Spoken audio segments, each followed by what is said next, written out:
There are certain names in television history that feel less like celebrity and more like family.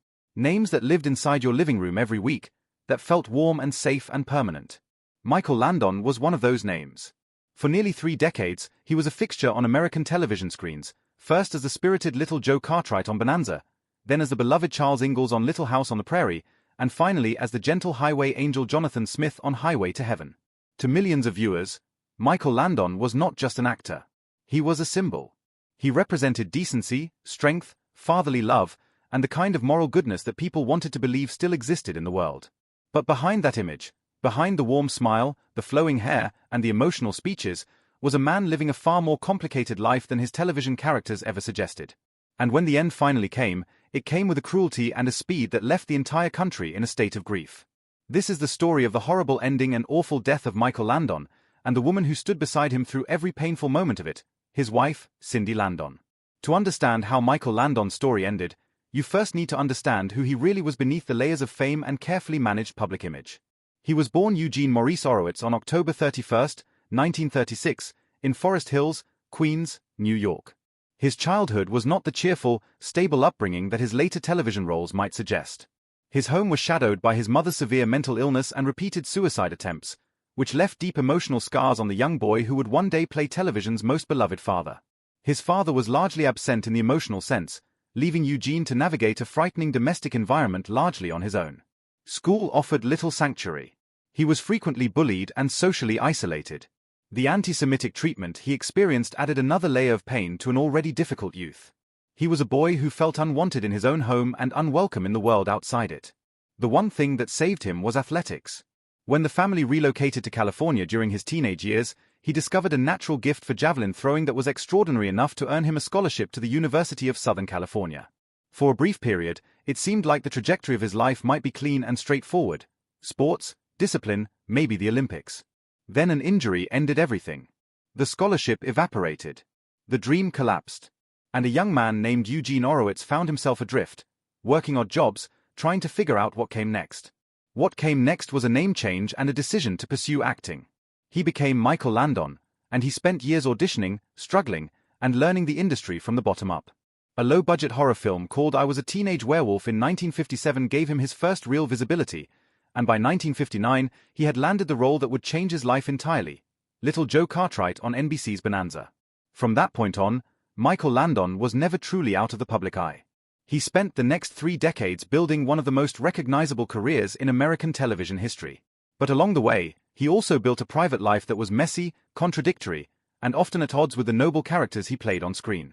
Of all the chapters in Michael Landon's personal life, none was more defining or more controversial than his relationship with Cindy Clerico. She was a young makeup artist working on the set of Little House on the Prairie when the two first met in the late 1970s. At the time, Landon was still married to his second wife, Lynn New, with whom he had spent nearly 2 decades and built a large blended family. The relationship between Landon and Cindy Clerico began quietly, but Hollywood sets are small worlds, and word traveled fast. What started as rumor gradually became the worst-kept secret in the production. The fallout was significant. In 1982, after almost 20 years of marriage, Landon and Lynn New divorced. The entertainment press seized on the story immediately. Here was the man who spent years portraying the most devoted husband and father on American television, and he had left his wife for a woman more than 20 years his junior, a woman he had met while she was applying his makeup on set. The hypocrisy, as critics and disappointed fans framed it, was impossible to ignore. Letters poured in. Tabloids ran story after story. For many viewers who had made Little House on the Prairie a weekly ritual, the revelation felt like a personal betrayal. Landon and Cindy married in 1983. He was 46 years old. She was 24. The age gap attracted as much commentary as the circumstances of the relationship itself. But those who were close to the couple during those years consistently described something that the tabloid narratives often missed, a genuine and deep connection between two people who truly loved each other. Cindy was not a passive figure in Landon's life. She was present, devoted, and fiercely protective of her husband. Together they had 2 children, Jennifer and Sean, adding to the large constellation of children Landon had from his previous marriages. Whatever the controversy surrounding how their relationship began, Cindy Landon would prove the depth of her love in the most painful possible way, by refusing to leave her husband's side during the most terrifying months of his life. By early 1991, Michael Landon had every reason to feel optimistic about what lay ahead. He was 54 years old, still active in the industry, still creating, still planning.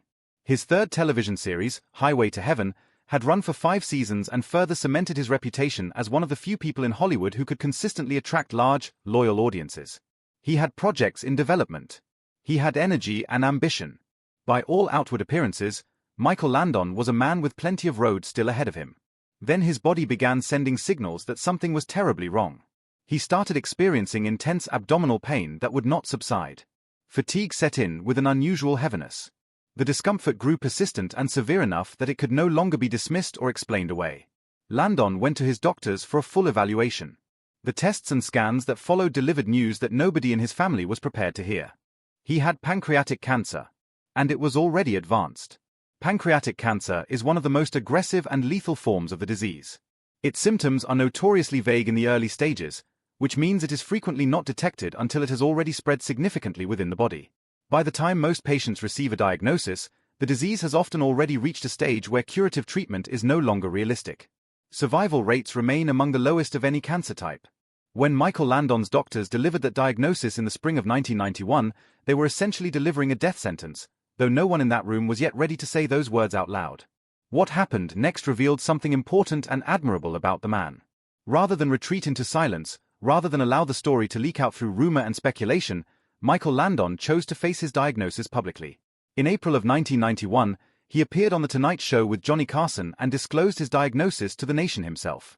It was a remarkable television moment. The man who had spent 30 years playing strong, reassuring characters was now sitting across from a late-night host, visibly thinner than audiences remembered, telling the truth about the illness that was consuming him. He spoke with honesty about his fear, about the uncertainty, and about his determination to fight. The response from the public was enormous. Letters and messages flooded in from across the country. People who had grown up watching him on Bonanza, who had cried alongside him on Little House on the Prairie, who had found comfort in Highway to Heaven. They all reached out to express their support, their prayers, and their love. For many Americans, learning that Michael Landon was dying felt like hearing that someone in their own family had received the same news. While the public was processing the shock of the announcement, inside the Landon household, Cindy was doing what she had always done, showing up completely. From the moment the diagnosis was confirmed, she became the steady center of a family that was beginning to fall apart with grief and fear. She managed the household, she protected her husband's privacy, she coordinated with medical teams, and she made sure that the children, both the young ones she had raised with Michael and his older children from previous relationships, were cared for and supported. There has been, over the years, considerable discussion about the dynamics between Cindy Landon and Landon's children from his earlier marriages. Some of those relationships were reportedly strained, shaped in part by the painful circumstances under which the marriage to Lynn had ended. These were complicated family waters, and the arrival of a terminal illness did not smooth them entirely. But what remained consistent throughout those final months was Cindy's absolute commitment to her husband. Those who witnessed those final weeks described her as relentless in her devotion, sleeping little, advocating fiercely, and refusing to let Michael feel alone for a single moment. Landon himself, in the interviews he gave during those final weeks, spoke about Cindy with a tenderness that was unguarded and raw. He described her as his anchor. He made clear that whatever else the world might say about how their relationship had begun, what he felt for her in those final months was profound and real. For a man who had spent much of his life projecting an image of strength and self-sufficiency, allowing the world to see that vulnerability, that need for another person, was its own kind of courage. The disease moved with devastating speed. By June of 1991, only weeks after his public announcement, it was clear that Michael Landon's body was losing the battle. The cancer had spread.